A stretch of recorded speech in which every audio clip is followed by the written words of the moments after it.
화요일 저녁 7시 죽으면 어떻게 될까? 부처님이 가르쳐준 윤회 이야기 책으로 진도를 나가는 수업입니다.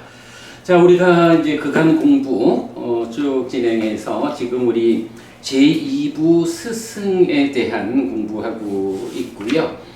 자, 지난주에는 제2부 스승의 제3장 스승의 가르침에서 공부했어요. 사실 지난주 공부의 중심 내용이 요거였죠. 무명과 가래 때문에 생겨나는 현상들, 그리고 무명과 가래를 해소함으로써 얻어지는 결실들, 여기에 맞춰서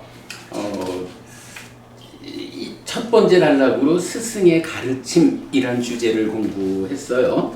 그래서 보면 이제 스승의 가르침이 불교 안에 굉장히 많은 경들이 굉장히 많은 말씀들을 설명하고 있지만 결국 그 중심에는 다 뭐가 있나요? 부처님께서 열에는 이것을 깨닫고 실현했다 라고 말씀하시는 삼법인 연기 오온의 이야기가 그 중심을 차지하고 있고요.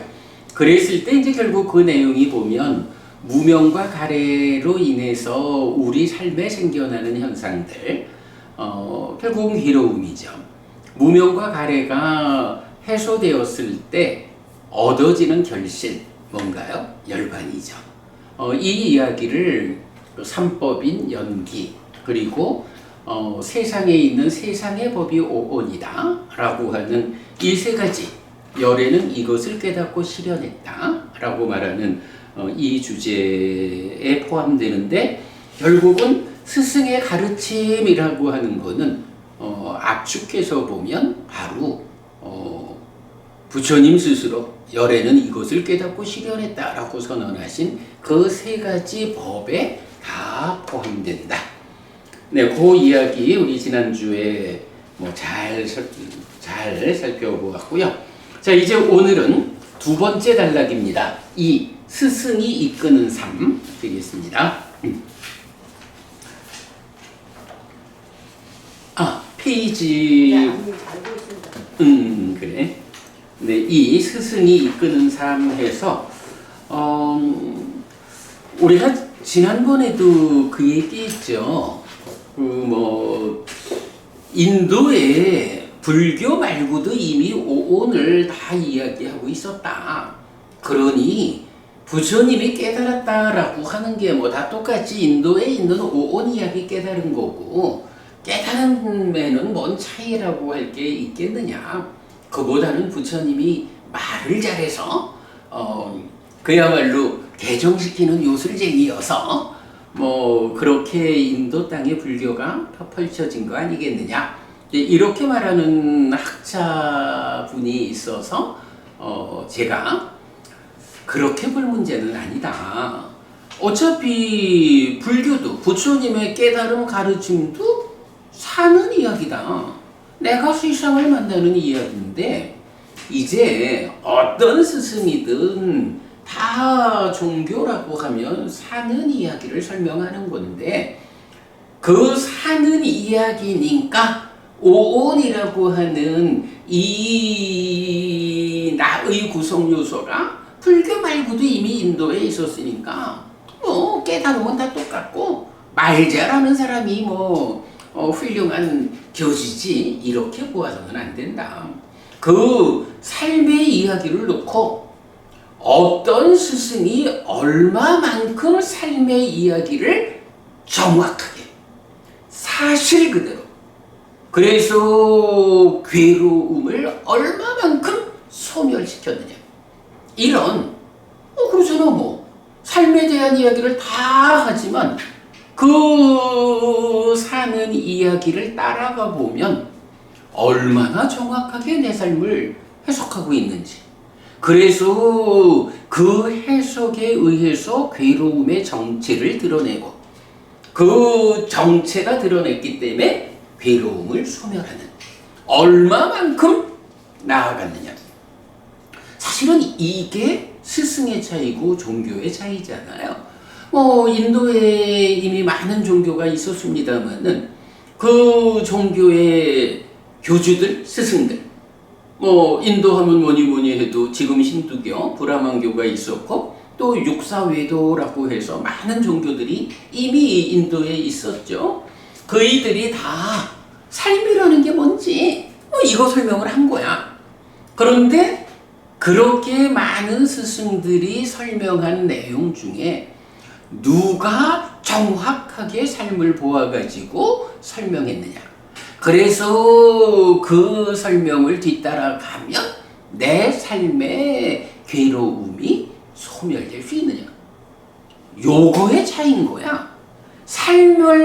삶이라고 하는 주제에서 차이가 나는 게 아니라 삶을 얼마나 정확히 보아가지고 얼마나 나를 행복으로 이끄느냐. 이게 스승의 차이고 교주의 차이, 종교의 차이잖아. 그런 점에서 부처님은 완전한 깨달음. 우리 지난번에도 빠쌍나 빠사띠 보면서 보지 못함. 완전함은 보지만 더할 바 뺄 바는 보지 못한다. 이렇게 말할 만큼 부처님은 완전한 깨달음을 성취한 정등각이라는 그야말로 완성된 스승이라고. 이게 차이인 거죠.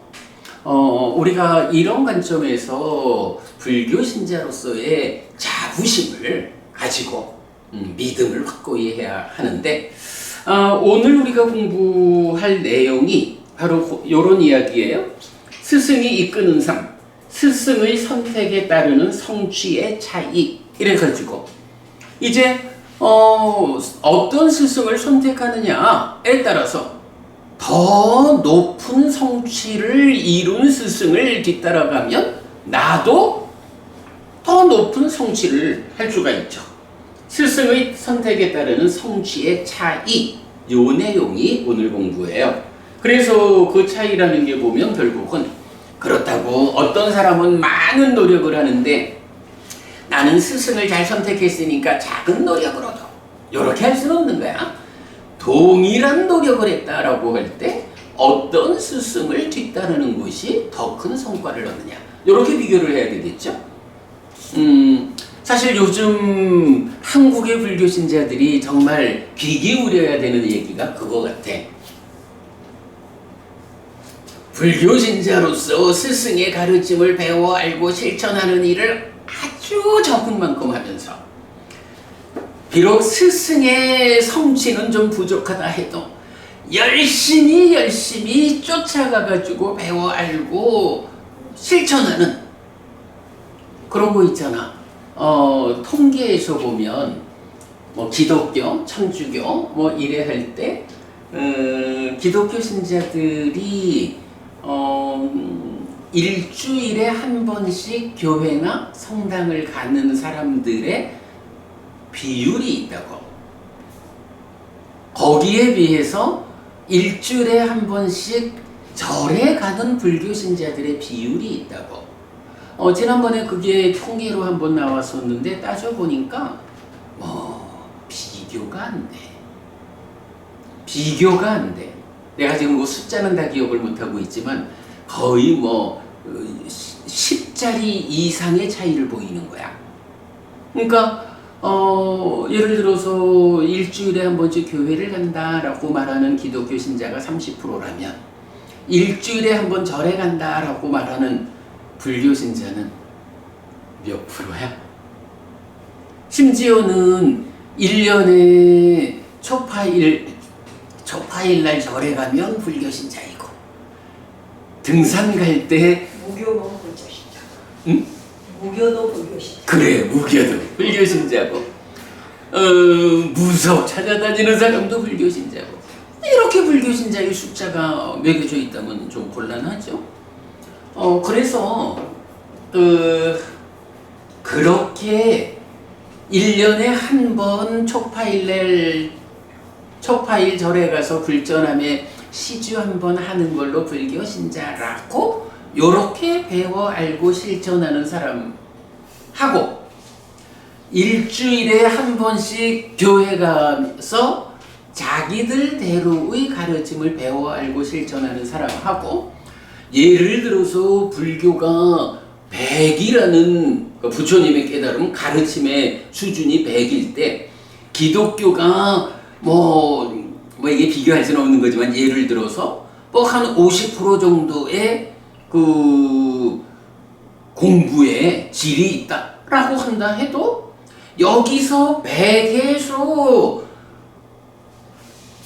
한 1, 2% 정도의 노력을 하는 사람하고 50에서 20, 30을 노력하는 사람하고는 비교가 안 되는 거야. 이쪽이 훨씬 더 잘하잖아.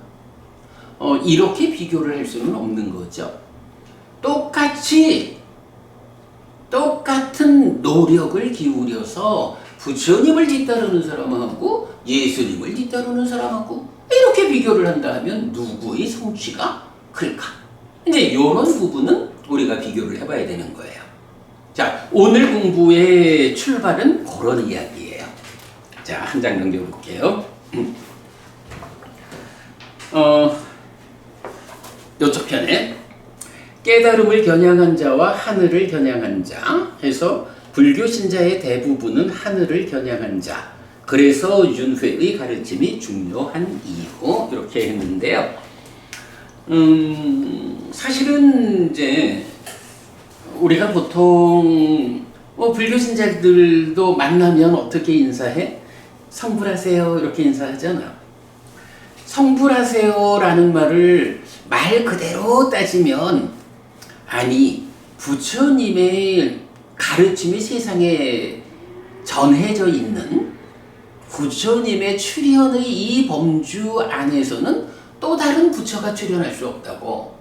그러면 성불하세요 이래가지고 부처가 되려면 부처님의 가르침이 끊어진, 사실 그 끊어진 시절이 있었죠? 언젠가요? 97급 전에 윗바시 부처님이 최초로 부처가 되었잖아. 그러다가 부처님의 가르침이 끊어져서 이 가르침이 세상에는 이치로 있지만 알려져 있지 않은 그 시절이 오래 지나다가 31급 전에 식기 부처님, 웨사부 부처님 이런 식으로 전승이 되어 왔잖아요. 그러면 그 겁이라고 하는 시간이 얼마나 긴지 상상할 수도 없는 이런 가운데에 이제 지금 고따마 부처님, 서가모니 부처님의 깨달음, 부처님의 가르침이 지금 세상에 알려져 있는 거예요. 그러면 이 우리 스승의 가르침이 끊어져 버리기 전까지는 또 다른 부처가 출현할 수는 없어. 말하자면 성불할 수 없는 거예요. 성불하면 부처가 출현하는 거니까. 그러다면 다음번에 오는 부처래야 성불이 가능한 거라고. 그런데 경에서는 서가모니 부처님의 가르침이 끊어진 다음에 8번째로 출현할 부처님이 멧대야라고 해서 미륵 부처님이라고 이름이 나오잖아. 그러면 이제 다음번에 부처로 오실 분이 언제인지 몰라. 아직까지 서가모니 부처님의 법이 끊어지지 않았으니까 이 법이 언제 끊어지고 그 다음에 또 새로운 부처가 출현할까? 이거는 시간상으로 사실 말할 수가 없는 거야. 그런데 성불하세요 이렇게 말하면 가장 빨라봐야 내가 가장 빨리 성불을 해야지. 이러면 미륵 부처가 되는 거야. 그런데 그 미륵 부처님이 오시는 때가 언제인지 몰라. 뭐 이제 이런 측면으로 생각해 보면 사실은 성불하십시오라는 인사 말씀이 이게 축복의 말씀인지 잘 몰라. 근데 이제 물론 우리가 그 말은 의미를 조금 접근해서 볼 수는 있어. 성불하세요라는 요 말씀을 그냥 부처 되세요라는 말씀이라기보다는, 왜냐하면 부처 되라는 말씀은 이렇게 가장 빨리 성불할 수 있는 사람이 멧대야 미륵 부처님인데 어느 시절인지 모르잖아. 그러니까 이제 그렇게 보는 것보다는 성불이란 말로 아소카 부부님 성불하란 말씀을 조금 다른 의미로 우리가 좀 이해해보자 하면 어떻게 이해할 수 있을까요? 성취를 이루라는 거겠죠. 유학의 반대에 오르는. 같은 맥락이지. 우리가 이제 늘 말하는 게 부처님의 깨달음을 재현하는 거잖아. 부처님 깨달음을 재현했다라고 하면 뭐예요? 아라한이 되는 거잖아. 아라한이 되어가지고 윤회에서 벗어났다, 불사가 실현됐다, 열반이 실현됐다, 이래 되는 거잖아. 그러면 성불이란 말을 말 그대로 부처를 이루라 이렇게 말하기보다는 부처의 경지, 부처님이 깨달은 그 불사, 열반, 윤회에서 벗어나는 이런 경지를 재현하십시오. 이런 말로 사실은 성불을 이해할 수가 있어요.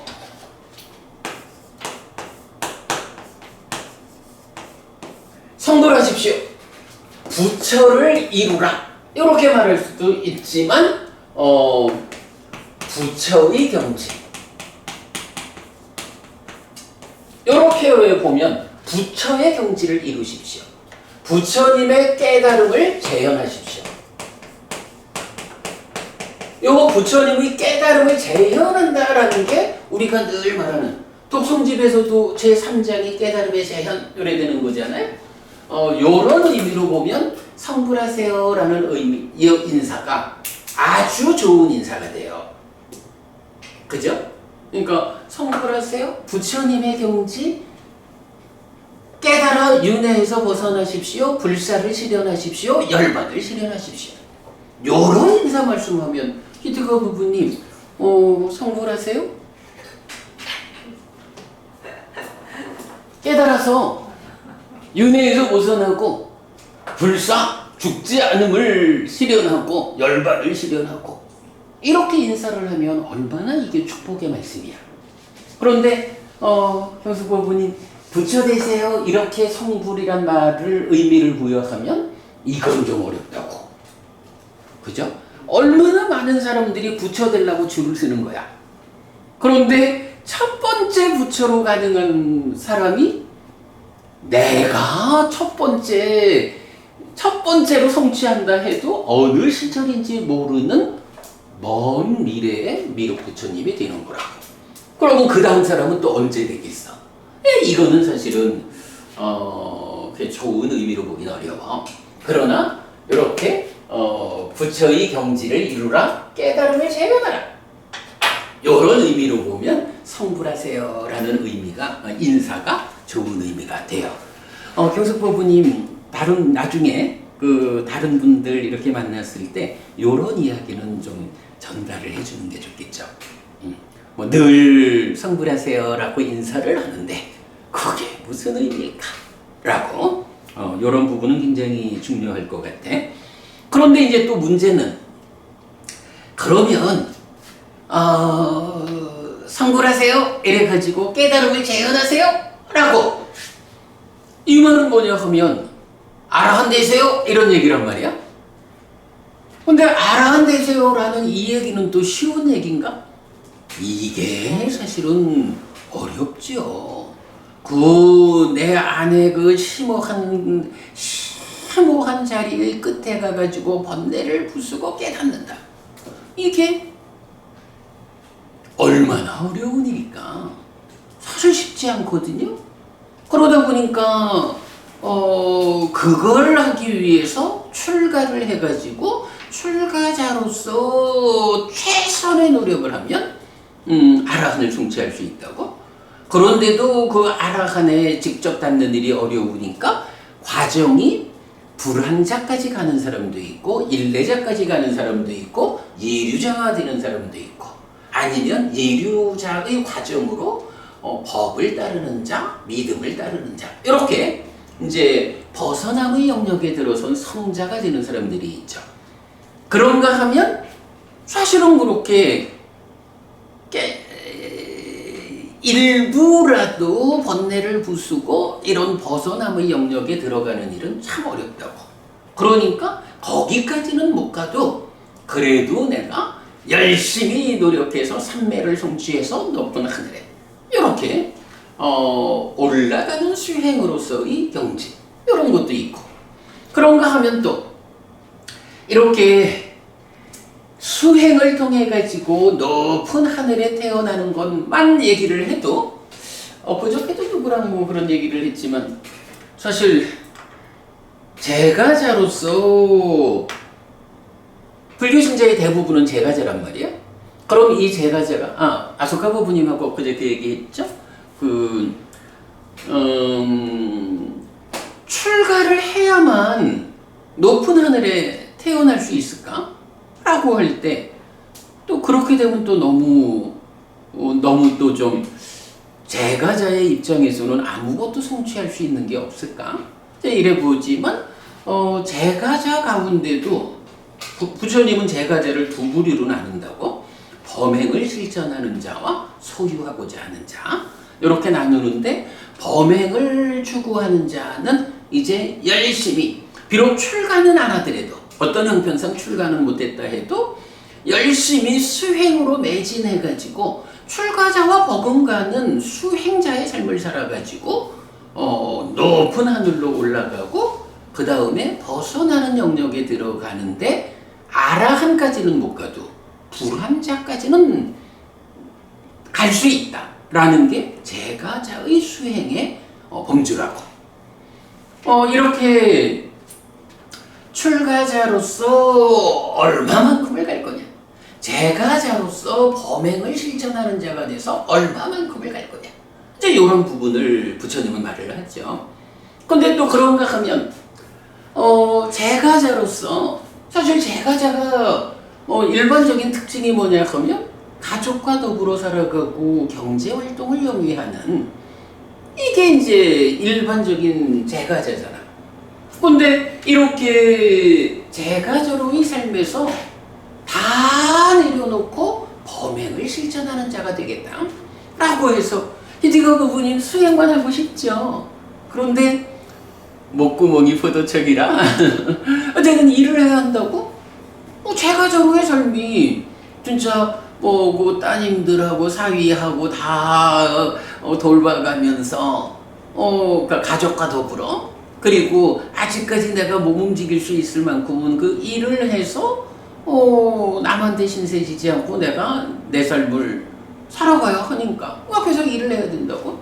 그러니까 법은인같이 참 수행을 좋아하는 사람도 제가자의 삶이 주는 제약이 있어서 범행을 실천하는 자 이래가지고 높은 삶으로 올라가고 벗어나는 이런 일을 못한단 말이야. 못하는 게 대부분이라고. 그러면 어떻게 이런 소유하고자 하는 자로의 제가자는 방법이 없나? 라고 하면 이제 부처님은 그렇지 않아. 그들에게도 방법이 있어. 라고 해서 공덕이라는 말을 하죠. 공덕을 지어가지고 아주 높은 하늘까지는 가기 어렵다 해도 그래도 욕계에 속한 6 하늘이 있잖아요. 사왕천이라는 하늘이 있고 33천, 야마천, 도솔천, 화락천, 다화자재천 6개에 속한 6 하늘은 수행이라는 이심에 의해서 높이 가지 못하더라도 범행을 실천하는 자가 되지 못하더라도 보통의 제가자가 보시와 오계를 지닌다는 이 2가지 실천에 의해 가지고 이 2가지가 공덕이 되어 가지고 나를 하늘로 이끌잖아. 그래서 일반적인 제가자도 내가 부처님 가르침을 잘 배워가지고 실천하자. 제가자로서의 삶이 가지는 주는 제약 때문에 많은 일은 못한다 해도 그러나 내가 일상의 삶에서 베풀고 일상의 삶을 질서롭게 하고 이런 보시와 계라고 하는 2가지의 실천만으로도 어때요? 6개의 하늘에 태어나잖아. 이제 이런 방법들이 있는 거야. 성불하세요 라고 해가지고 다 부처가 될 수 있으면 좋고 부처의 경지를 재현할 수 있으면 좋지만 현실적으로 그렇게 깨달음을 재현하는 일로 매진할 수 없는 대부분의 불교 신자들. 이제 이런 경우가 현실의 문제죠. 오늘은 이제 그런 주제에 대해서 부처님이 어떻게 이끄느냐. 그래서 이제 오늘 주제가 스승이 이끄는 삶 이렇게 된 거예요. 그런 이야기를 오늘 좀 해보겠습니다.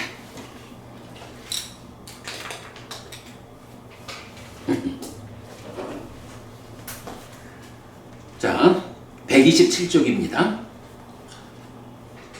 1. 사무량심을 따르는 제자들과 팔정도를 따르는 제자들의 성취의 차이. 사무량심, 자비희사, 사무량심이 있죠. 사실은 사무량심이라고 하면 불교에서도 사무량심은 중요한 수행 방법이에요. 중요한 수행 방법이고 실천의 방법이거든. 그런데 사무량심이, 자비희사 사무량심이 불교만의 고유한 수행법은 아니에요. 이 수행법은 외도들에도 있어. 그래서 외도들도 당연히 보시하고 오계를 지니고 뭐 자기들대로의 계를 지니고 거기에서 한 단계 더 높은 실천을 하자 하면 자비희사 사무량심 이래가지고 그대가 행복하기를 하는 자애의 마음을 내 안에 가득 채우고 그대가 아프지 않기를 하는 비연민의 마음을 내 안에 가득 채우고 이렇게 자비희사 사무량심을 닦는단 말이죠. 그런데 그 자비희사 사무량심을 최선의 수행으로 최선의 실천 방법으로 제시하는 스승이 있다면 그 스승을 따라가는 사람 제자들이 있을 거 아니야. 그런데 아까도 말했지만 사무량심은 불교에도 있는데 불교가 사무량심을 최선의 실천법으로 제시하지 않잖아요. 불교에는 어떤 실천이 최선의 실천이 있어요? 불교에는 팔정도가 있죠. 그러면 이제 이런 이야기를 볼 수가 있는 거예요. 내가 시작하면서도 스승의 차이를 말했잖아요. 자비희사 사무량심을 최선의 실천으로 제시하는 스승이 있고 이제 팔정도를 최선의 실천으로 제시하는 부처님이 있다고. 그럴 때 사무량심으로 내가 도달할 수 있는, 내가 올라갈 수 있는 성취가 어디까지 미치고 팔정도를 통해서 내가 얻을 수 있는 성취가 어디까지 미치느냐. 이제 요것은 차이를 따져볼 수 있겠죠. 그래가지고 평속부부님, 자비희사 사무량심이 참 중요한 수행법인 건 맞아요. 근데 만약에 자비희사 사무량심을 닦아서 얻을 수 있는 성취가 팔정도를 닦아서 얻을 수 있는 성취보다 급이 좀 떨어진다, 한 단계 낮다라고 하면 경숙부부님은 어떤 실천법을 선택할까? 그치? 우리가 똑같은 노력을 할 때 사무량심을 닦아서 얻을 수 있는 성취보다 팔정도를 닦아서 얻을 수 있는 성취가 더 높다면 당연히 팔정도라는 똑같은 노력으로 더 큰 성과를 얻는 쪽을 선택하는 게 현명하죠. 물론 이제 사실은 여기서 지금 제가 말하는 거는 이제 외도들의 사무량심의 실천 요 부분을 말하고 불교에도 뭐 당연히 사무량심을 닦는 게 팔정도 안에 들어있는 거지. 근데 사무량심 가지고는 석가모부님, 사무량심을 닦아가지고 벗어남의 영역이 들어가지나요? 그래 벗어남은 아니지만 초선부터 사선까지 높은 성취는 할 수가 있죠. 그렇죠. 근데 올라가는 일만 되지 벗어나서 아라한을 성취하는 이 길로는 사무량심만 가지고는 못 가잖아. 사무량심을 그래서 우리 경에서 보면 초선, 제2선, 제3선, 제4선 자심해탈, 비심해탈, 희심해탈, 사심해탈 공무변처, 식무변처, 무서위처 이렇게 11단계의 올라감의 토대를 말하고 있잖아. 그러니까 자비이사 사무량심을 닦아서 얻을 수 있는 최선의 경지도 사실은 올라가는 수행의 한 범위에 속하지 거기서 벗어나 깨닫는 이 길은 못 간다고. 이제 그런 차이가 좀 있어. 그러니까 불교 안에서도 사무량심은 그런데 이제 외도들이 닦는 사무량심하고 팔정도하고를 견주면 어떤 차이가 있을까? 그래서 그 차이를 보았을 때 팔정도를 닦는 것이 훨씬 성취가 크다라고 알려진다면 그때 이대가 부부님 그때는 더 높은 성취가 보장되는 팔정도를 실천하는 것이 똑똑한 사람이죠. 요런 부분. 자, 요 이야기를 하는 게 이제 지금 같은 노력 다른 성취, 스승의 선택에 따르는 성취의 차이. 오늘 공부의 주제예요. 자, 그 이야기로 이건 1. 사무량심을 따르는 제자들과 팔정도를 따르는 제자들의 성취의 차이. 디가니카야 19번 마하고인다경은 부처님이 전생, 즉 부처를 이루기 전에는 사무량심을 닦아 많은 사람을 범천의 세상으로 이끌었지만 깨달아 부처를 이룬 지금은 열반으로 직접 이끄는 가르침을 설한다고 하는데 팔정도입니다. 부처님 전생이에요. 마하고윈다 바라문이란 사람이었거든. 그런데 아니 부처님 전생인데 마하고윈다 바라문은 왜 팔정도를 안 하고 사무량심을 닦아서 많은 사람을 범천의 세상으로 이끌었을까? 왜 그랬을까? 그래, 부처님 전생에도 팔정도를 닦으면 좋겠지만 부처님 전생이라는 거는 뭐냐 하면 부처를 이루지 못했던 시절이거든. 팔정도를 닦아서 부처가 되었는데 그 시절에는 팔정도라는 이 깨달음의 길을 몰랐기 때문에 사무량심을 닦아서 거기에서의 성취로 대중을 이끌었다. 전생이기 때문에 요 얘기죠. 그러나 부처를 이룬 지금은 열반으로 직접 이끄는 가르침 팔정도를 설한다. 이때 사무량심을 따르는 제자들의 성취는 1. 완전히 성취할 때 범천의 세상에 태어나고 2. 완전히 성취하지 못할 때 욕계의 6 하늘에 태어나는 것입니다. 그러나 팔정도를 따르는 제자들의 성취는 완전히 성취할 때 아라한이 되어 윤회에서 벗어나고 완전히 성취하지 못할 때 예류자, 일례자, 불한자, 성자, 불한자의 성자가 되는 것입니다.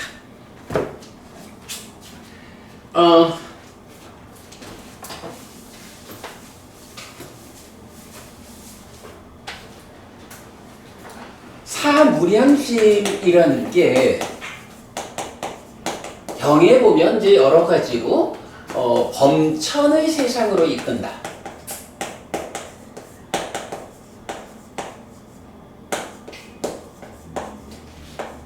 이렇게 나오거든. 그러니까 자비이사 사무량심을 닦는다 하는 거는 그 자체가 범천의 세상에 태어나기 위한 공부인 거야. 그래가지고 지금 이제 마하고인다 바라문이 부처님 전생에 팔정도라는 깨달음의 길은 몰랐기 때문에 이제 사무량심을 닦아가지고 자기가 사무량심에 의해서 범천의 세상을 성취한 거야. 그리고는 이제 제자들을, 그러니까 많은 사람들을, 자, 내가 사무량심을 닦아가지고 범천의 세상에 왔으니 그대들도 사무량심을 닦아가지고 범천의 세상에 오르시오. 이렇게 이끄는 거야. 스승인 거지. 그러면 이런 가르침에 의해 가지고 제자들이 아까도 우리가 말했지만 스승의 깨달음을 재현하는 사람이 있을 거 아니야. 그 재현한 사람은 어떻게 됐다는 거야? 범천의 세상에 간 거지. 범천의 세상에 도달을 하는 거야. 그런데 열심히 노력은 했지만 스승의 깨달음을 재현하지 못한 사람들, 그래도 그 중에 열심히 실천한 사람들, 그들은 어떻게 되었느냐라고 하니 사무량심을 닦은 그 힘으로 몸이 무너져 죽은 뒤에 어떤 사람은 사대왕천에 태어나고 사왕천, 어떤 사람은 33천에 태어나고, 어떤 사람은 야마천에 태어나고, 어떤 사람은 도솔천에 태어나고, 어떤 사람은 화락천에 태어나고, 어떤 사람은 타화자재천에 태어난 거야. 자, 요 6가지 하늘을 보통 뭐라고 불러요? 욕계에 속한 6하늘, 욕계 6천 이렇게 부르는 거죠.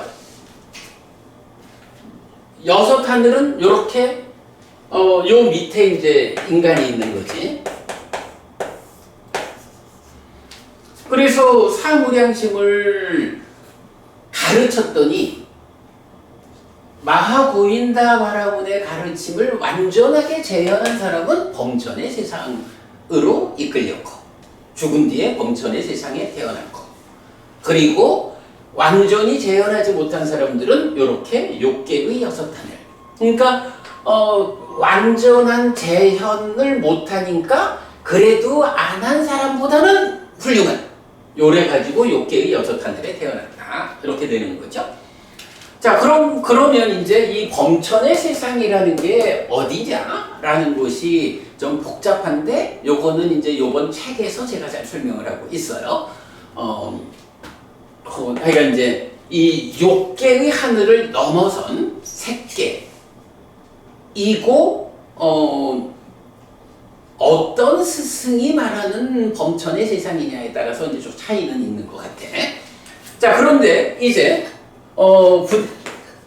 전생에는 사무량심을 가르쳤지만 이제 부처가 된 지금은 어떤 가르침을 설하느냐 하니 팔정도를 설한다. 근데 팔정도는 어떤 가르침이냐 하면 경에 그래 나오죠. 열반으로 직접 이끄는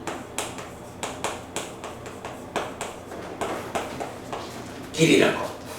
자, 그러면 이제 팔정도를 닦아가지고 한 번을 더 썼네. 부처님이 내가 팔정도를 통해서 깨달았거든, 아라함되었거든 하는 그 경지를 재현을 한 제자들이 있겠죠. 이 재현한 제자들은 어떻게 되는 거야? 아라한이 된다는 거야. 그런데 열심히 노력은 했지만 재현에는 미치지 못한 사람들이 있는 거죠. 제자들이. 그 제자들은 어떻게 됐느냐 하니 예류자, 일례자, 불한자, 이렇게 되었다는 거야. 그러면요, 예류자부터 일례자, 불한자, 여기 요런 성과를 거둔 분들을 뭐라고 불러요? 성자라고 부르고, 이분들은 벗어남의 영역. 여기서 이제 벗어남 이렇게 말하면 그냥 쉽게 말하면 보통 말하는 해탈이죠. 해탈에서 열반을 실현하는 게 벗어남이죠. 요렇게 이제 제자들이 되고, 그런데 또 그럼에도 불구하고 예리주자까지 미치지 못한 두 부류가 또 있죠. 믿음을 따르는 자, 그리고 법을 따르는 자. 이렇게 나오는 거야. 그래가지고 보면 사무량심으로 사무량심을 배워 알고 실천해서 얻을 수 있는 성취, 그런가 하면 팔정도를 배워 알고 실천해서 얻을 수 있는 성취. 자, 요렇게 이제 차별을 놓고 보면 교수부부님, 어떤 길이 똑같은 노력으로 더 큰 성취를 얻는 길이에요? 그지? 그게 당연히 보이는 거죠. 그런데 이제 부처님은 여기서 한 말씀을 더 하셔요. 한마디를 더 하는 게, 자, 아라한부터 믿음을 따르는 자까지 여기는 벗어남이라고 하는 해탈된 삶, 깨달음 쪽으로 들어선 거야. 우리가 수행을 하여간 올라가는 수행과 벗어나는 수행 이렇게 표현을 하잖아. 요 벗어남의 영역에 이렇게 와 있는 거야. 그런데 뭐 우리도 지금 다 부처님의 가르침을 팔 정도를 배워 알고 실천하는 사람인데 히티카 부부님 혹시 예리자증 가셨어요? 아직 못 가셨지? 그런데도 불구하고 우리가 가르침을 배워서 살다 보니까 그래도 확보한 건 있지. 최소한 우리만큼 공부하는 사람들이 또 우리만큼 공부를 실천코자 노력하는 사람들이 아소카 부부님 죽은 다음에 인간으로 태어날 수 있을까? 그럴 수가 없는 거야. 우리 히티카 부부님은 안 되죠. 히티카 부부님은 이미 하늘을 예약해놨어. 계약서는 나중에 쓰자 그랬어. 하늘에 예약하는데 한국 땅에. 그래서 이제 보면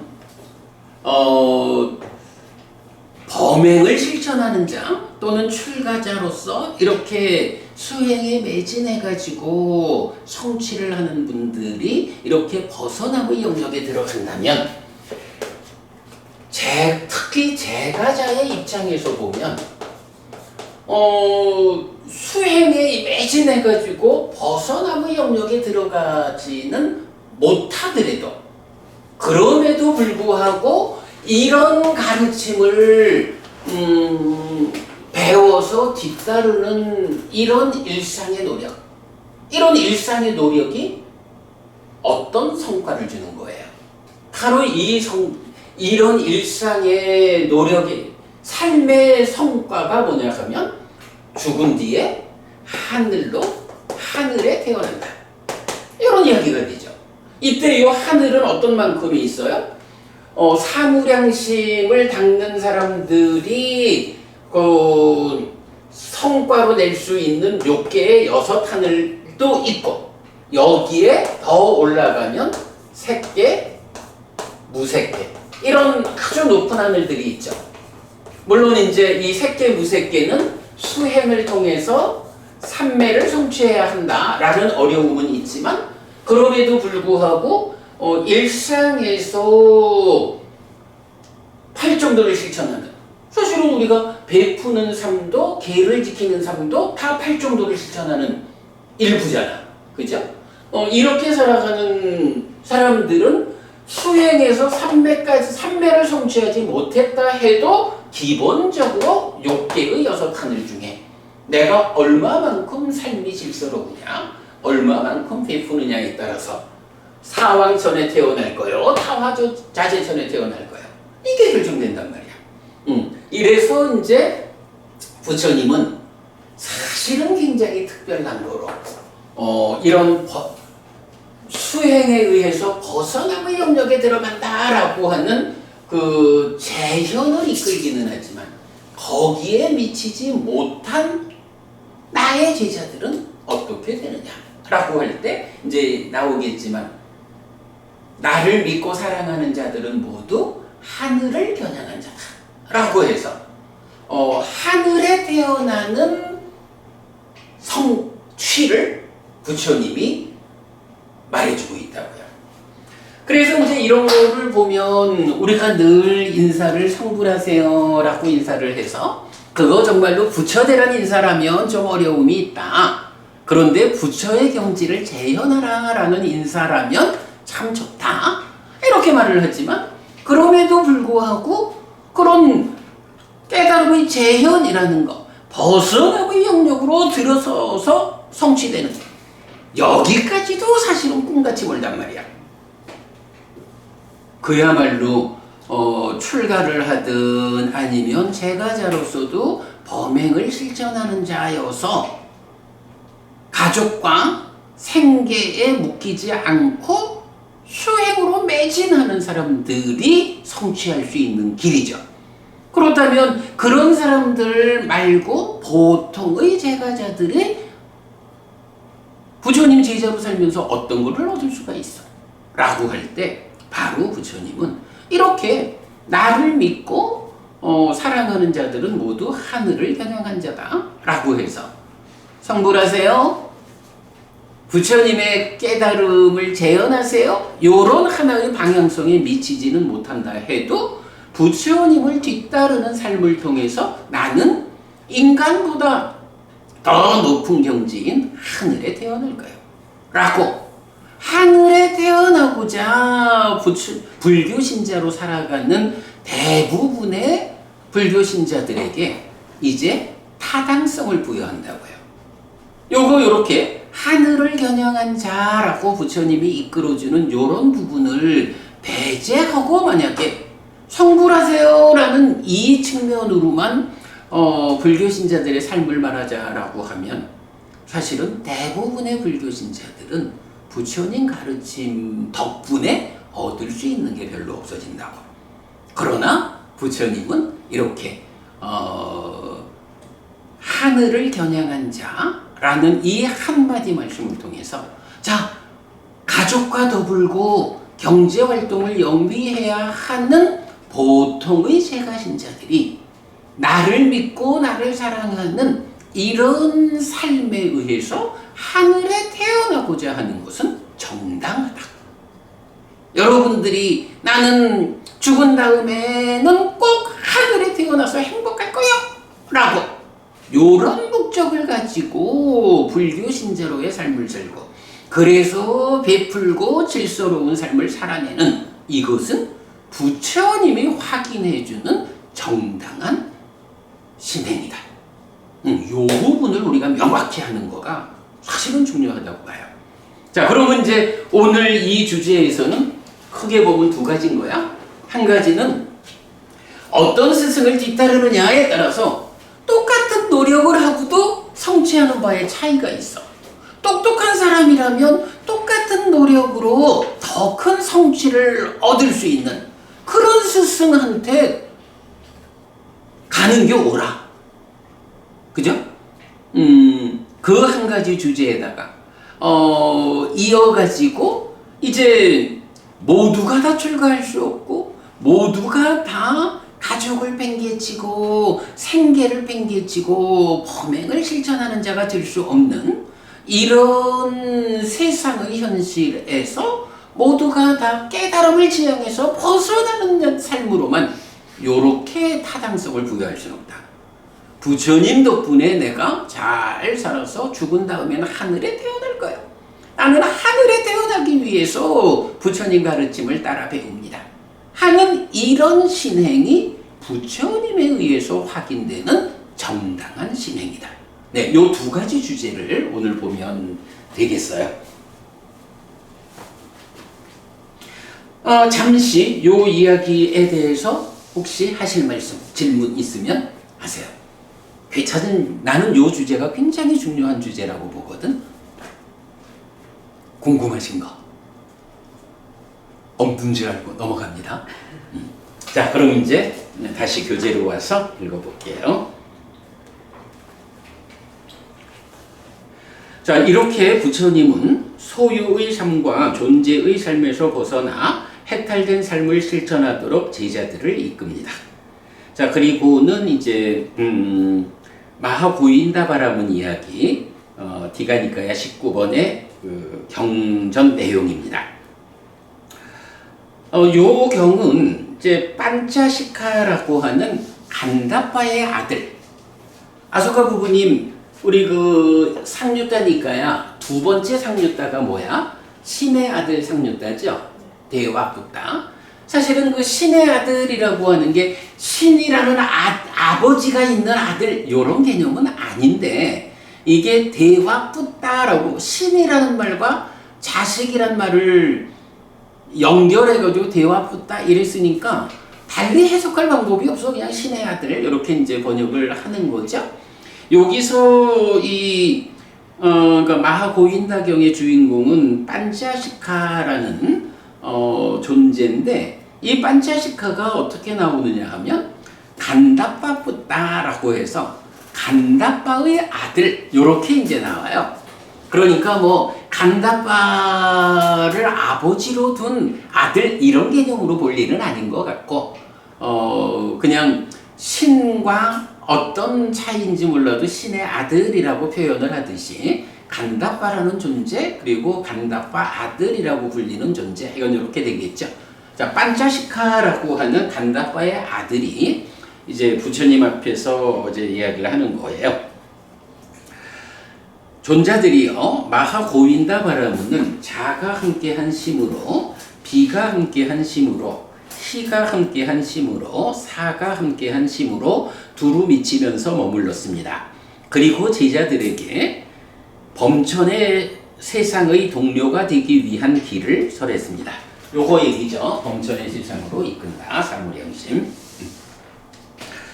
존자들이요 그때 가르침을 모두 완전히 안 마하고윈다 바라문의 제자들은 몸이 무너져 죽은 뒤에 좋은 곳 범천의 세상에 태어났습니다. 가르침을 모두 완전히 알지 못한 제자들은 몸이 무너져 죽은 뒤에 또한 어떤 자들은 타화자재천의 신들의 동료로 태어났고 또한 어떤 자들은 화락천의 신들의 동료로 태어났고 또한 어떤 자들은 도솔천의 신들의 동료로 태어났고 또한 어떤 자들은 야마천의 신들의 동료로 태어났고 또한 어떤 자들은 33천의 신들의 동료로 태어났고 또한 어떤 자들은 4대 왕천의 신들의 동료로 태어났습니다. 가장 낮은 몸을 성취한 자들도 간다빠의 몸을 성취하였습니다.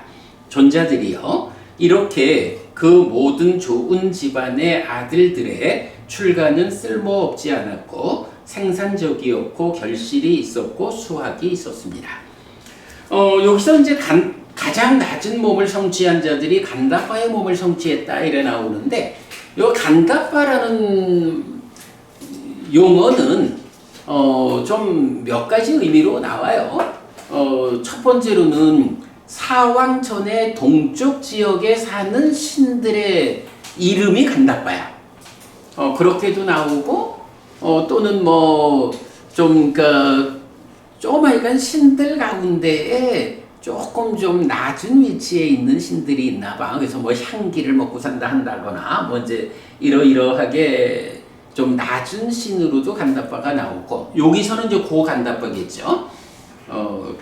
가장 낮은 몸을 성취해도 간다빠의 몸을 성취한다. 그런데 간다빠라는 말이 쓰이는 또 한 자리가 있죠.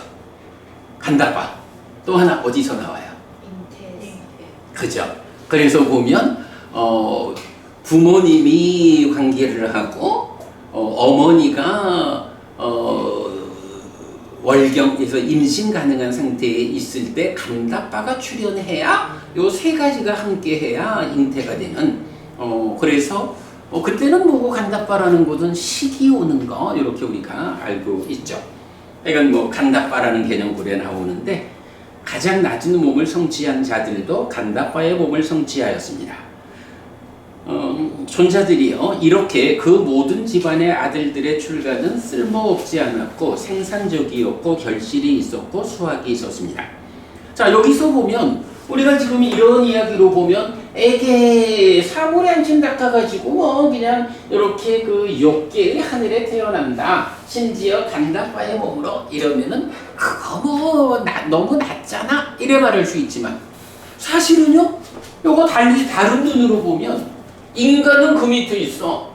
우리가 인간으로 살면서 공덕의 행위를 통해 가지고 욕계의 여섯 하늘에 태어나자라고 하는 이게 방금도 말했지만 부처님에 의해서 정당성이 부여되는 올바른 신행이라고. 여기에 비해서 성과가 작은 거지 이 성과 자체가 낮은 성과는 아니죠. 예. 그래서 사무량심을 닦아가지고 욕계의 하늘에 태어나는 이제 이런 부분을 말하고 있죠. 그래서 그런 부분들이 쓸모없지 않았고 생산적이었고 결실이 있었고 수확이 있었다 이렇게 표현하는 거예요. 자 그러면서 이제 판차시카가 부처님한테 말을 하죠. 세존께서는 그것을 기억하십니까? 뭐냐 하면 부처님 전생에 마하고윈다 바라문이어서 사무량심으로 이렇게 제자들을 이끌었던 것을 기억하세요? 이렇게 이제 말을 했죠. 그러니까 부처님이 판차시카여 나는 기억한다. 나는 그때 마하 고윈다 바라문이었다. 이렇게 자기의 전생, 부처님의 전생을 직접 말해주죠. 나는 그 제자들에게 범천의 세상의 동료가 되기 위한 길을 설했다. 그러나 반차식하여 그것은 나의 범행을 염호로 이끌지 못하고 이탐으로 이끌지 못하고 소멸로 이끌지 못하고 가라앉음으로 이끌지 못하고 실다운 지혜로 이끌지 못하고 깨달음으로 이끌지 못하고 열반으로 이끌지 못했다. 범천의 세상에 태어남까지만 이끌었을 뿐이다. 자, 여기서 그때 마하고윈다바라문으로 사무량심을 닦은 이런 범행이 염호, 이탐, 소멸로 이끌지 못했다. 요게 무슨 얘기죠? 자, 염호, 이탐, 소멸이 어디 있어요? 딱가 안에서 기뻐하고 드러내고 묶여 머무는 거, 요거를 기뻐하지 않고 드러내지 않고 묶여 머물지 않아서 소망을 생겨나지 않게 해서 가래가 생겨나지 않게 하는 요게 염호라고. 거기에 요 탐을 해소하는 거 이탐이라고. 그 다음에 번뇌의 부서짐에 의해서 무명이 버려지고 명이 생겨나는 요 과정이 소멸이라고. 염호, 이탐, 소멸로 이끌지 못했다. 요 말은 뭐예요? 사무량심을 닦는다는 그 수행이 딱가 안에 들어와가지고 번뇌를 부수는 사마타 위파사나라고 하는 이런 수행에 미치지를 못한 거야. 요 얘기죠. 염호, 이탐, 소멸 벗어남의 길을 이끌지 못했다. 이런 이야기죠. 자, 그리고 가라앉음으로 실다운 지혜로 깨달음으로 열반으로 이끌지 못했다. 다만 범천의 세상에 태어남까지만 이끌었을 뿐이다. 그러나 반차식하여 이것은 나의 범행을 온전히 염호로 이탐으로 소멸로 가라앉음으로 실다운 지혜로 깨달음으로 열반으로 이끈다. 반차식하여 범행을 온전히 염호로 이탐으로 소멸로 가라앉음으로 실다운 지혜로 깨달음으로 열반으로 이끄는 그것은 무엇인가? 자, 이제 이것은 나의 범행을 이래 말하니까 뭐예요? 전생에 마하고윈다 바라문이었을 때의 그 범행으로는 못 가든 그것을 지금 부처가 된 나의 범행, 요것은 어떻다고요? 염호로 이탐으로 소멸로 이끈다. 그리고 뭐 가라앉음으로 이렇게 이어지죠. 자, 그런데 그게 무엇냐? 오직 이것 8요소로 구성된 길이니 즉 정견, 정사유, 정어, 정업, 정명, 정정진, 정념, 정정이다. 8정도죠. 그러니까 전생에 마하고인다바라문이었을 때는 이렇게 염호, 이탐, 소멸로 이끄는 8정도를 몰라서 닦을 수가 없었어. 그때는 사무량심을 닦아서 사무량심으로 제자들을 이끌어가지고 이렇게 욕계의 하늘로 이끄는, 그래도 그만큼도 사실은 훌륭한 성과기는 해. 그러나 그거는 염호, 이탐, 소멸로 이끌지를 못해. 벗어남으로. 그러나 지금 나의 범행은, 부처가 된 지금 나는 염호, 이탐, 소멸로 열반으로 직접 이끄는 가르침을 설하는데 8정도요.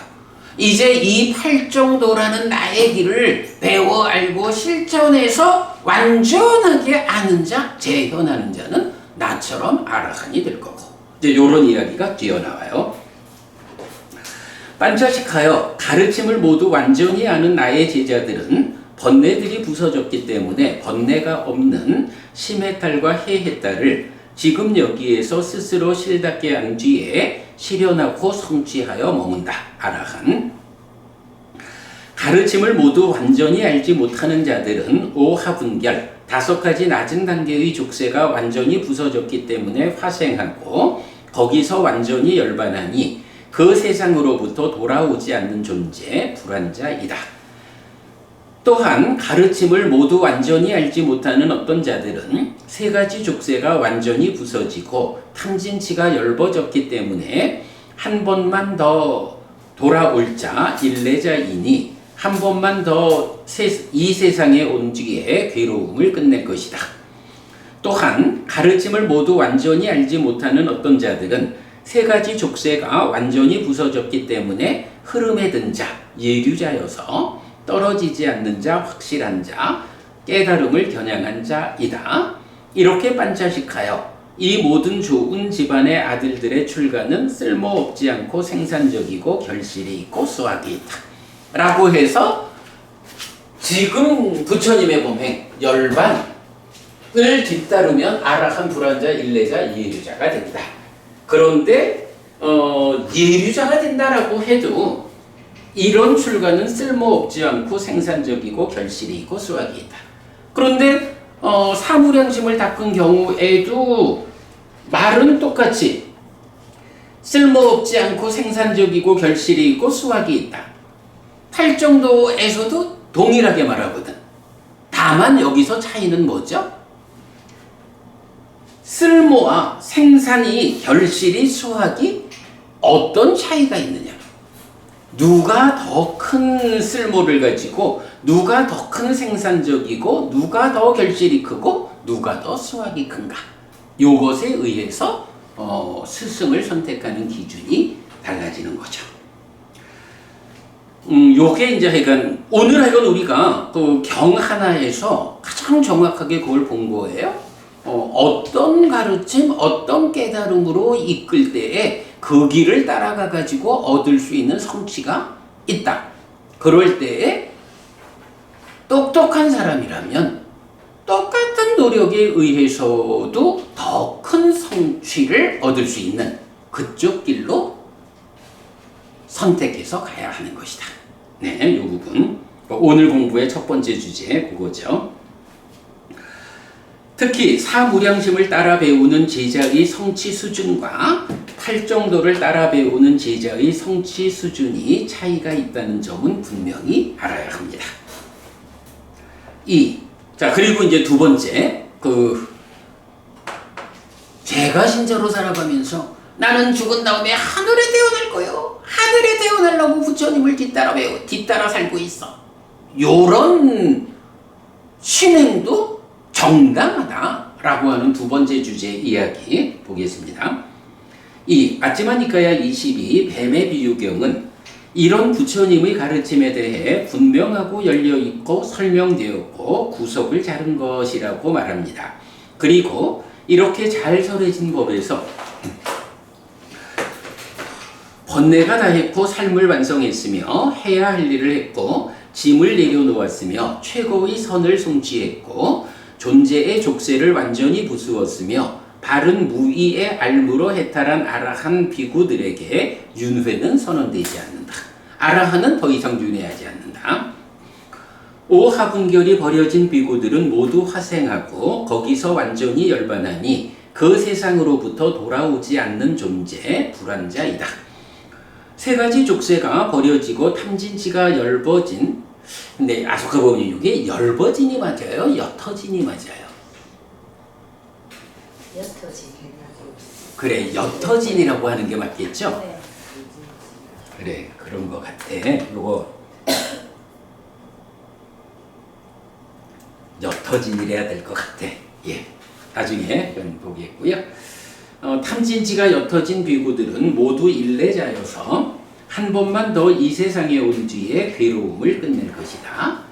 세 가지 족쇄가 버려진 비구들은 모두 예류자여서 떨어지지 않는 자, 확실한 자, 깨달음을 겨냥한 자다.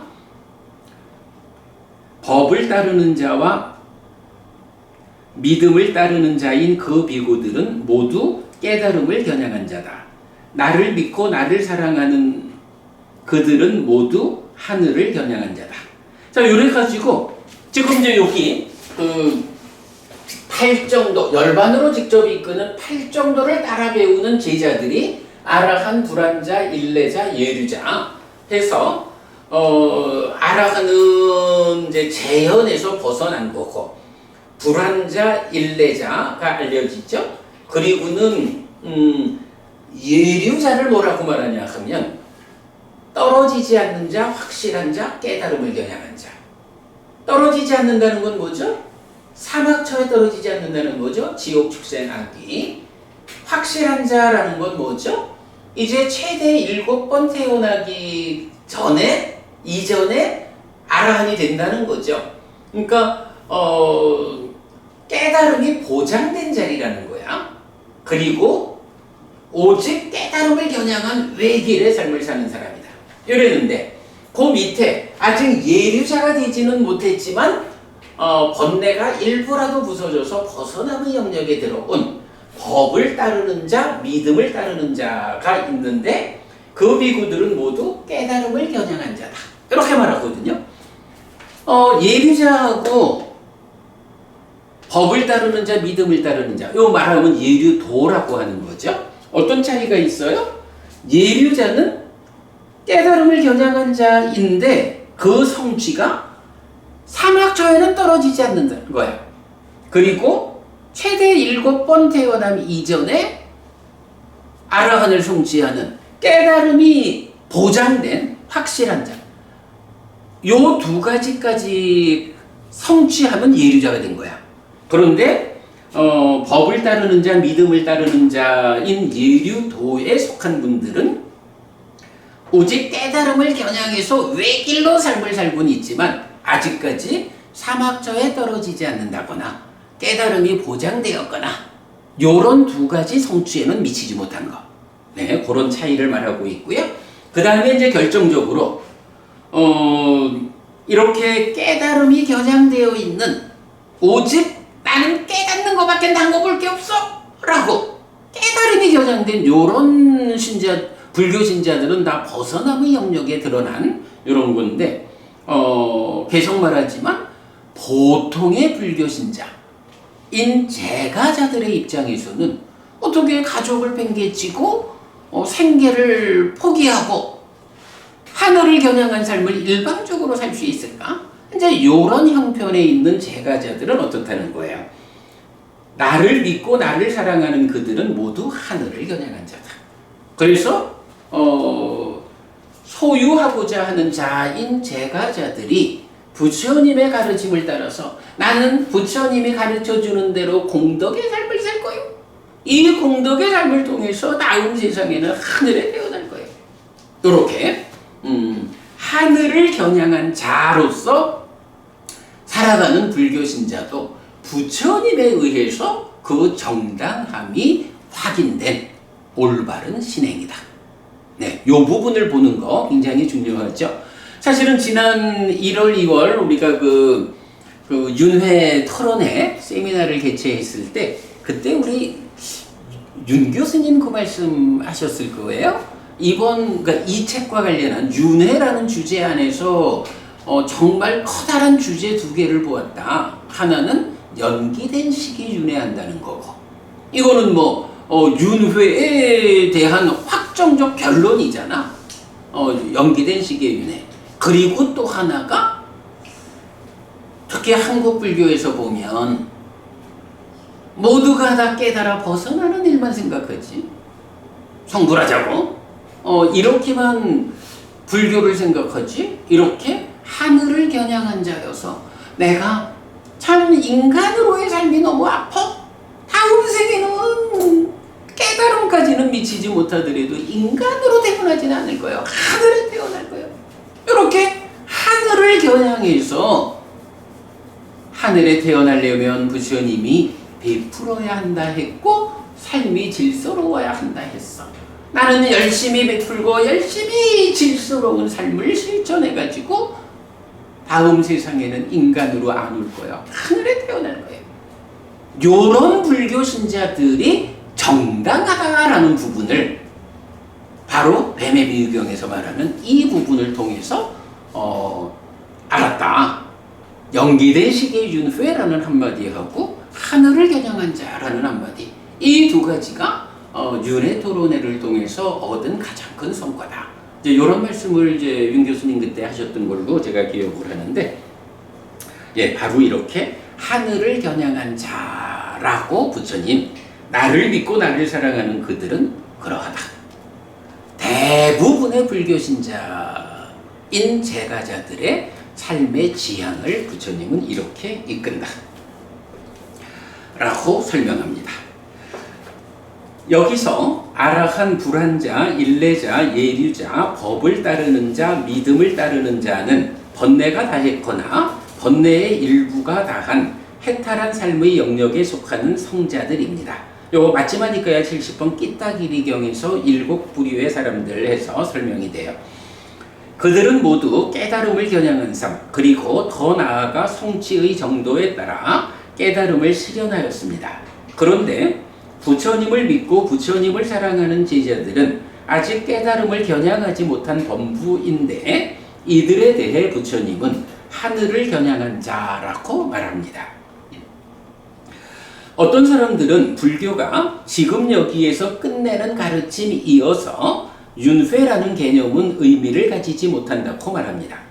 요 표현 우리가 많이 듣는 거죠. 아이고 어쨌든 뭐 요번 생에서 끝내야지 뭐.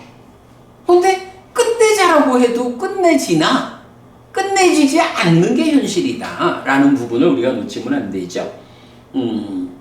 말로는 지금 여기에서 끝내는 가르침이어서 윤회라는 개념은 의미를 가지지 못한다 라고 말하지요. 그러나 지금 여기에서 끝내는 일은 쉽지 않습니다. 다른 가르침에 의지한 최선의 노력으로 접근하여도 지금 여기에서 끝내기 위해서는 법을 따르는 자, 믿음을 따르는 자, 예류자, 일례자, 불환자, 아라한의 과정을 거쳐야 하는데 이번 생에 바로 아라한을 성취하여 끝낼 수도 있지만 그렇지 않은 경우도 많습니다. 심지어 이런 성자의 경지에 들어서지 못한 범부인 제자들에 대해서 부처님은 하늘을 겨냥한 자라고 말하는데 벗어남의 과정으로 해탈된 삶을 실현하지 못하는 경우에는 우선 하늘에 태어나야 한다는 점을 알려줍니다. 많은 경에서 부처님은 하늘에 태어날 것을 말하는데 성자의 경지에 들어서지 못할 경우에는 하늘에 태어나는 것이 부처님 제자들의 당연함이라는 것을 알 수 있습니다. 그렇다면 지금 여기에서 끝내는 가르침이어서 윤회라는 개념은 의미를 가지지 못한다고 불교를 설명하는 사람들의 주장은 타당하지 않습니다. 마치 유치원생에게 대학 교재를 주면서 이것만 공부하면 된다고 말하는 것과 같다고 하겠습니다. 깨달아 윤회에서 벗어나기 전 중생의 삶은 윤회하는 삶입니다. 그래서 아라한을 성취하는 소수의 사람을 제외하면 윤회하는 삶의 과정에서 행복하고 삶을 향상하는 과정을 설명하는 것은 중요합니다. 대부분의 불교 신자에게 매우 큰 비중으로 함께하는 것입니다. 자, 요 내용은 이제 496쪽 책을 마치고에서 좀 더 자세히 소개하고 있고요. 자, 그 다음에 이제 바로 이렇게 하늘을 겨냥한 자, 깨달음을 겨냥한 자 하고 아라한까지 가는 이제 이런 길에서 차제설법이라고 보통 말하죠. 순서대로의 가르침이 있는데 순서대로 가르침.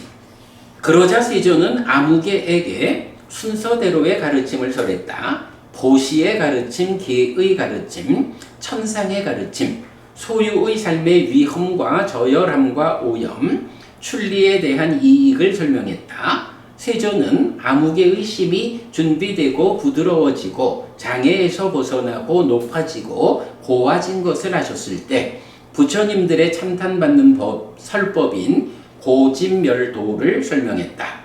예를 들면 얼룩이 없는 깨끗한 천은 색깔을 잘 받을 것이다. 이처럼 그 자리에서 아무개에게 무엇이든지 자라나는 것은 모두 소멸하는 것이다 라는 티끌이 없고 때가 없는 법의 눈이 생겼다. 자, 요거 보면 무엇이든지 자라나는 것은 모두 소멸하는 것이다 라는 티끌이 없고 때가 없는 법의 눈. 요거 정법륜경에서 꼰다냐 존재하는 그 사성제의 3전 12행 이 가르침을 통해서 법의 눈이 생기죠. 이제 그런 이야기를 이제 부처님은 이렇게 보시부터 개부터 베푸는 삶, 질서로운 삶, 그래서 하늘에 태어나는 삶 요렇게 출발해서 끌어올리는 거죠. 물론 뭐 그때 초전법륜에서는 5비구는 이미 출가한 사람들이고 이미 공부가 높았으니까 뭐 앞에 부분은 뭐 생략하고 바로 사성제의 3전 12행을 설했다 이래야 할 거고 이제 보통의 사람들에게는 이런 순서로 부처님이 법을 설한다. 3. 안구따라니까야 여섯의 모음 25번 계속해서 기억함의 토대경 등은 계속해서 기억해야 하는 것들을 소개하는데 불법승 계보시 천상의 6가지입니다. 특히 천상을 계속해서 기억함은 다시 비구들이여 성스러운 제자는 천신을 계속해서 기억한다. 4대 왕천의 신들이 있고 내지 타화자재천의 신들이 있고 범신천의 신들이 있고 그보다 높은 천의 신들이 있다. 이런 신들은 믿음을 갖추어 여기서 죽은 뒤 그곳에 태어났다. 나에게도 그런 믿음이 있다. 이런 신들은 계를 갖추어 여기서 죽은 뒤 그곳에 태어났다. 나에게도 그런 계가 있다. 이런 신들은 배움을 갖추어 여기서 죽은 뒤 그곳에 태어났다. 나에게도 그런 배움이 있다. 이런 신들은 보시를 갖추어 여기서 죽은 뒤 그곳에 태어났다. 나에게도 그런 보시가 있다. 이런 신들은 지혜를 갖추어 여기서 죽은 뒤 그곳에 태어났다. 나에게도 그런 지혜가 있다. 라고. 인데 신들이 믿음, 계, 배움, 보시, 지혜를 갖추어 하늘에 태어났듯이 나에게도 이 5가지 법이 있어서 하늘에 태어날 것이라 계속해서 기억함으로써 하늘에 태어날 것을 이끕니다. 하여간 계속해서 기억하라고 부처님이 이끄는 게 하늘에 태어나야겠다. 요걸 기억하라는 거예요. 물론 6가지 중에 하나죠. 많은 경우는 여러 가지 형태로 부처님의 제자들이 하늘에 태어나야 하는 당위성을 말합니다. 만약 지금 여기에서 끝내는 가르침이어서 윤회라는 개념이 의미를 가지지 못한다고 하면 하늘을 권장하는 부처님 가르침들은 모두 거짓으로 이끄는 것이 됩니다. 그러나 불교는 깨달음을 겨냥한 사람들만으로 구성되지 않습니다. 하늘을 겨냥한 자로서 부처님을 믿고 부처님을 사랑하는 많은 사람들도 불교를 구성하는 구성원입니다. 가족과 함께 그리고 경제활동을 영위하면서 세간을 살아가는 그들을 위해 부처님은 깨달음이 겨냥되지 않은 윤회하는 삶의 과정에서라면 이렇게 하늘에 태어나야 하는 당위성으로 이끄는 것입니다. 하여간 이 부분 놓치지 말자고요. 4. 한편 깨닫기 위해서는 인간 세상에 태어나야 한다는 주장도 있습니다. 그러면 하늘에 태어나야 하는 당위성은 깨달음을 배제한 당위성입니까? 이것도 그래. 부처님은 열심히 하늘에 태어나야 한다 라고 말하는데 어떤 사람들이 깨달으려면 인간으로 태어나야 돼. 그러면 부처님이 하늘에 태어나라 라고 말하는 거는 깨달으려고 하지 마 이런 얘기가 돼버린다는 얘기잖아. 그래서 이 부분도 우리가 언급하고 가야 되죠. 자, 몇 개의 경은 수행을 통해 죽은 뒤 새끼 하늘에 태어나거나 공무변처, 식무변처, 무소유처의 무새끼 3처에 태어난 신들에 대해 설명합니다. 거기서 본부는 수명의 기준만큼 머문 뒤에 그 신들의 수명의 기준이 모두 지나면 지옥으로도 가고 축생의 모태로도 가고 아귀계로도 간다. 그러나 세존의 제자는 거기서 수명의 기준만큼 머문 뒤에 그 신들의 수명의 기준이 모두 지나면 그 존재에서 오직 완전히 꺼진다. 즉 수행, 삼매의 힘으로 새끼 무새끼 하늘 존재의 삶에 태어났다 해도 거기서 해탈된 삶으로 이끄는 수행을 이어가는 자는 해탈 열반을 실현하게 되고 그렇지 못한 자는 공덕이 다하면 다시 낮은 세상으로 되돌아오게 된다는 것인데 부처님의 가르침에 의해 3계, 즉 중생들의 삶의 영역인 세상에서 벗어나는 방법을 아는 성스러운 제자들은 요게 이제 요점이죠. 하늘에서도 수행을 이어가고 벗어나게 되지 낮은 세상으로 다시 윤회하지 않는다고 알려줍니다. 깨닫기 위해서는 인간으로 태어나야 한다? 이거는 이런 경들의 가르침에 의하면 아니요. 하늘에 태어나서도 공부를 이어가서 깨닫는 거야. 요 가르침하고 안 맞는 거야. 이것은 주목해야 하는 가르침입니다. 부처님은 생천, 즉 하늘에 태어남을 강조하고 권장합니다. 깨닫기 위해서는 인간으로 태어나야 한다는 주장이 옳다면 부처님이 권장하는 하늘에 태어남 생천의 결과가 깨달음을 위한 공부의 측면에서 인간으로 태어나는 것보다 불리하다는 것이고, 부처님은 많은 경우에 제자들을 깨달음으로 이끌지 않는다고 이해하게 됩니다. 그렇다면 이것은 교리의 체계에서 심각한 충돌을 야기하는데, 불교 안에서 하늘에 태어남을 이끄는 가르침을 외도의 가르침이라고 편폐하는 현상을 만드는 이유가 됩니다. 요렇게 말하는 사람들이 있어요. 하늘에 태어나야지 라고 하면 그 외도의 길이요, 깨달으려면 다시 인간으로 와서, 이렇게 말하는 사람들이 있는데 안 맞는 거야. 그래서 결론은 해탈하기 이전이라면 하늘에 태어나야 합니다. 이렇게 되죠. 사실은 이제 요 책을 만들 때까지 우리가 발견하지 못했던 거, 아소카 고부님 기억하는 거 있을까? 우리가 하늘에 태어나야 하는 일에 대해서 요 책을 만들 때까지는 발견하지 못했던 경이, 안구따라 니까야 내세 모음의 91번 들어서 암경이란 경이 있어. 요건 뭐죠? 하늘에 태어났어. 하늘에 태어났는데 하늘의 신으로 살아가는 가운데에 인간으로 살았을 때 배웠던 것, 그게 기억이 떠오른다는 거야. 어떻게? 그냥 자기가 공부하는 가운데 문득 내가 전생에 이런 공부를 했었지 하고 떠오르는 거야. 또 하나의 경우는 신통력을 가진 비구가 하늘에 와서 신들한테 법을 설할 때 그걸 들으면서 내가 전생에 부처님 가르침 배웠던 그거야 라고 기억한다는 거야. 세 번째는 신통력 있는 비구는 아니라도 다른 신 가운데 공부가 높은 신이 또 법을 설할 때 기억한다는 거야. 심지어 네 번째 경우는 전생에 나의 친구였던 어떤 신이 와가지고 우리가 전생에 친구였고 이런 공부를 했는데 라고 말할 때 맞아, 내가 그랬어 라고 인간으로 살면서 우리가 지금 이렇게 공부하는 이 가르침을 하늘에 태어나 살아가는 가운데 기억해가지고 그 공부를 이어서 하늘에서 깨닫는다. 이렇게 말하는 게 들어서 암경이거든. 아주 귀한 거죠. 우리가 지금 당장 깨달아 윤회에서 벗어나지 못한다 해도 지금 열심히 공부해야 하는 이유가, 지금 이렇게 공부해서 쌓아놓는 것이 다음 생에 또 그대로 기억되어서 지금 공부가 다음 생으로 이어지는 거예요. 요 이유를 우리가 분명히 해야죠. 자, 오늘 우리 부처님이 이끄는, 스승이 이끄는 삶 두 가지 주제 보았습니다. 마치겠습니다. 삼마삼부토 바가와 소아카토 바가와타 담모 수빠띠빤노 사와카 상고띠. 세존자가 이시다. 세존으로부터 법은 자세를 졌다. 제자들의 상가는 잘 실천한다. 찌랑띠타뚜 로까스밍 삼마삼부따 사사난띠. 정도의 가르침이 이 세상에 오래도록 머물기를. 이차마항 얀냥 야지뚱 양마마 아싸 디가라땅 히따야 수카야띠.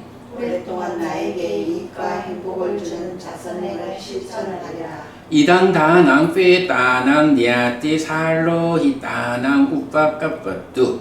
이당다낭 페따 니아띠 살로 히따 파리분잔뚜띠. 이 보시가 돌아가신 친지와 혈육들에게 도달하기를. 이 보시를 돌아가신 친지와 혈육들이 사용하기를. 오늘도 우리가 훌륭한 법의 등을 함께 달았습니다. 이 법의 등의 공덕이 오랫동안 여러분들에게 이익과 행복으로 함께하기를 바랍니다. 또한 오늘의 이 법보시의 공덕이 여러분 생각하시는 그분들에게 도달하고 사용되기를 바랍니다. 수고하셨습니다.